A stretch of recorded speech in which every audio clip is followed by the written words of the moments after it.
Two methods have been discussed in previous lecture. Now let us complete remaining three methods for the preparation of alkenes. Third one is dehalogenation of vicinal dihalides. Dehalogenation is also an elimination process in which halogen atoms are removed from two adjacent carbon atoms, and the molecule which has two halogen atoms on adjacent carbon atoms is called vicinal dihalide. In order to represent a vicinal dihalide, let us take two carbon atoms out of R to attach two halogen atoms with them on adjacent position. These are adjacent carbons. Carbons on 1,2 position are adjacent carbons.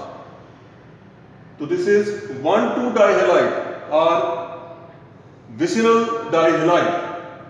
When vicinal dihalide is treated with zinc metal in an anhydrous solvent without water, like anhydrous methanol, CH3OH is methanol alcohol.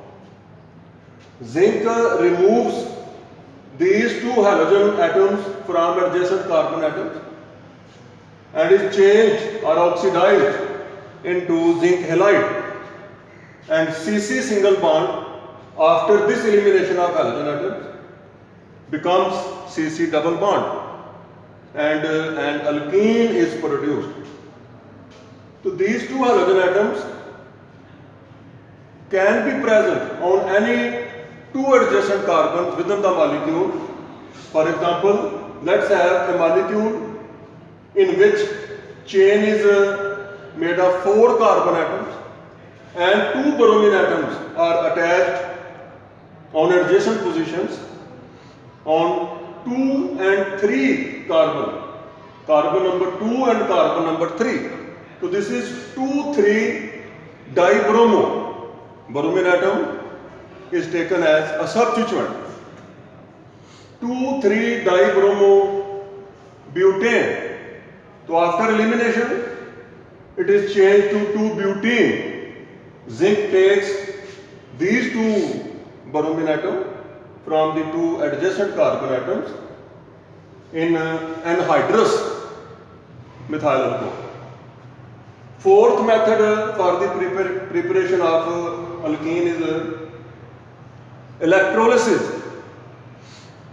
of salts of dicarboxylic acids. This is also Cobb's electrolytic method. Dicarboxylic acid is an acid, organic acid, having two carboxyl groups, COOH without bond, and with bond it is written as C double bond OOH. One carboxyl group is attached on one carbon of chain, and second carboxyl group is attached with the second carbon of chain. First and second carbon are adjacent carbons in black color. So this is a dicarboxylic acid which is having 4 carbon atoms. 2 carbons are of carboxyl carbons and 2 carbons are present as chain. Adjacent carbons, this dicarboxylic acid is named as succinic acid.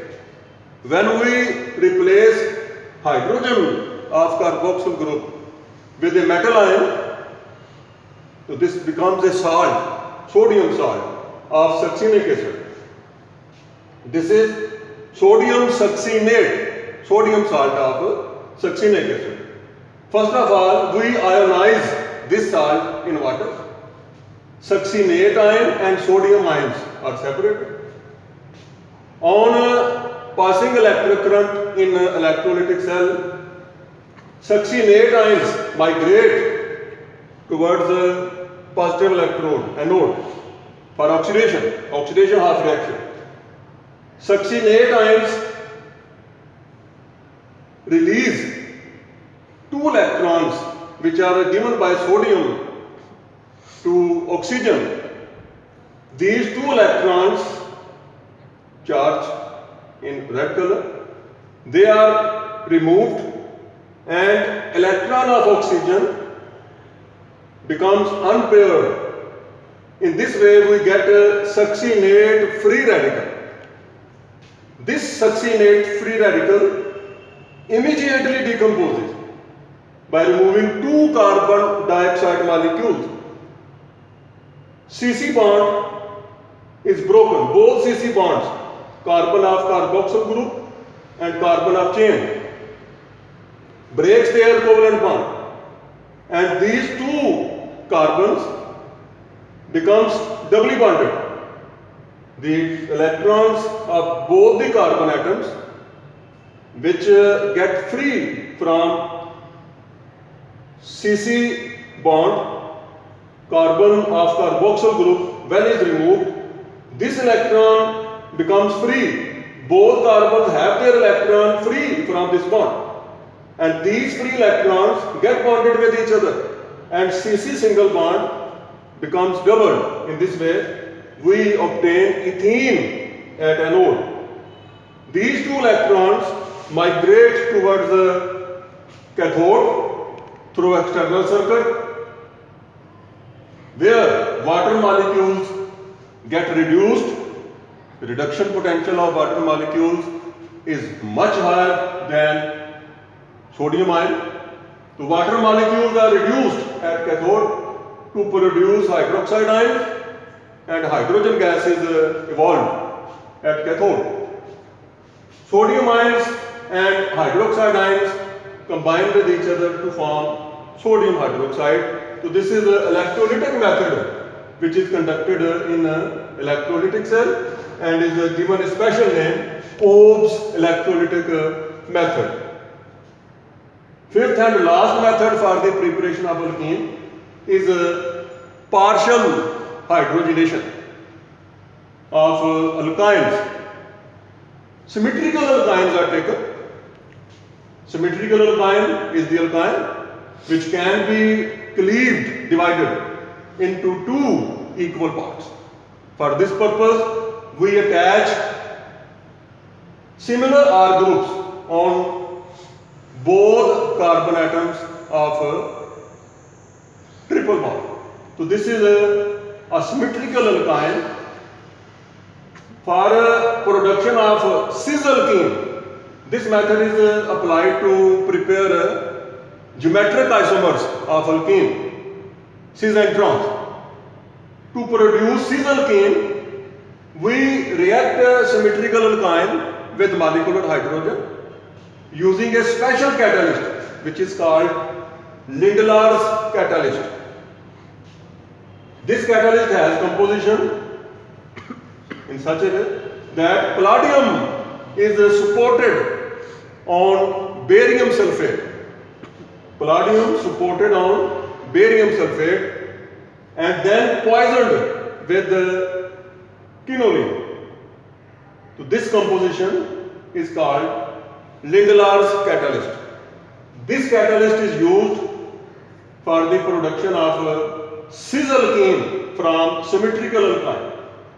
When equimolar quantities of alkyne and hydrogen, equimolar, same number of moles, 1 mole of alkyne is treated with 1 mole of hydrogen. This is controlled hydrogenation or partial hydrogenation.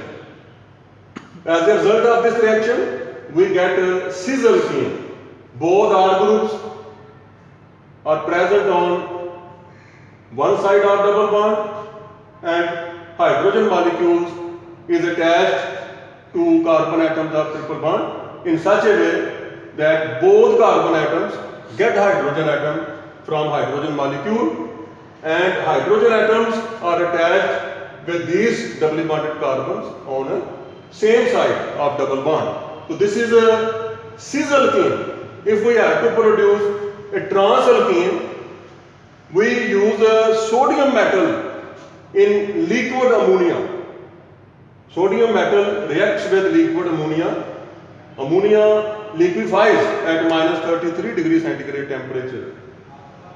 In this way, we get atomic hydrogen.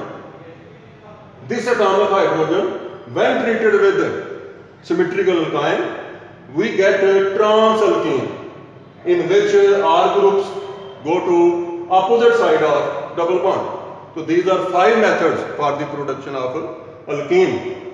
That is enough for today. Next lecture will be started tomorrow, inshallah. Allah Hafiz.